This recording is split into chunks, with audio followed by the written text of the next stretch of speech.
चलिए आज हम करेंगे अगला topic that is factorization of algebraic expression of the form a cube plus b cube plus c cube minus 3bc। तो पहला क्वेश्चन दिया हुआ है 8x का होल क्यूब प्लस 27y का whole cube plus z cube minus 18xyz। Now last class में हम ये फॉर्मूला पढ़ चुके हैं that is a cube plus b cube plus c cube minus 3bc। क्या होता है a plus b plus c multiply a square plus b square plus c square minus a b minus b c minus c है।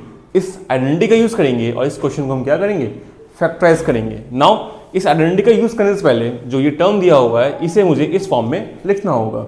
Okay तो यहाँ पे जो 8x cube है इसे लिख सकते हैं 2x का होल क्यूब, 27y क्यूब है इसे लिख सकते हैं 3y का whole cube plus z cube. और इस टर्म को लिखने के लिए हम क्या करेंगे यहाँ पे इन टर्म्स को तोड़ देंगे that is 3 multiply 2x multiply 3y multiply z। जो ये टर्म था 18xyz इसे तोड़ के हम ये लिख सकते हैं।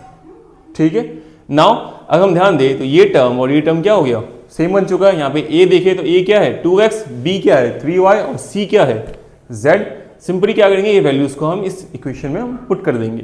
तो यहाँ पे आएगा 2x plus 3y plus z और यहाँ पे हो जाएगा 2x का होल स्क्वायर प्लस 3y का whole square plus z square minus 2x multiply 3y minus 3y multiply z minus 2x multiply z। Okay now ये टर्म ऐसे सेम रहेगा, इसमें कोई चेंज नहीं आएगा। यहाँ पे 2x का होल स्क्वायर क्या हो जाएगा 4x का होल स्क्वायर, यहाँ पे हो जाएगा 9y का whole square z square minus इसको सॉल्व करेंगे 6xy। नाउ बाकी सब टर्म्स को हम सॉल्व करेंगे तो क्या आएगा माइनस 3yz माइनस 2xz। तो इस टर्म का फैक्टराइजेशन क्या होगा ये होगा। चलिए अब सेकंड क्वेश्चन देखते हैं। सेकंड क्वेश्चन दिया हुआ है a cube minus 8b cube minus 64c cube minus 24abc। Now again ये आइडेंटिटी हम पढ़ चुके हैं। ठीक है इस आइडेंटिटी का यूज करेंगे और इस क्वेश्चन को हम क्या करेंगे सॉल्व करेंगे। तो यहाँ पे क्वेश्चन दिया हुआ है।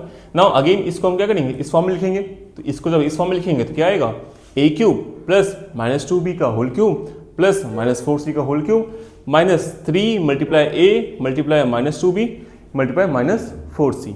नाउ इन टर्म्स को लिख सकते हैं, सिंपल इस आइडेंटिटी का यूज करना है और इनमें क्या करना है a की पोजीशन पे a, b का माइनस 2b, c की जगह पे माइनस 4c पुट कर देना है। तो क्या आएगा a minus 2b minus 4c। Okay यहाँ पे आएगा a square plus minus 2b का whole square plus minus 4c का whole square minus a multiply minus 2b minus minus of 2b multiply minus of 4c minus a multiply minus of 4c।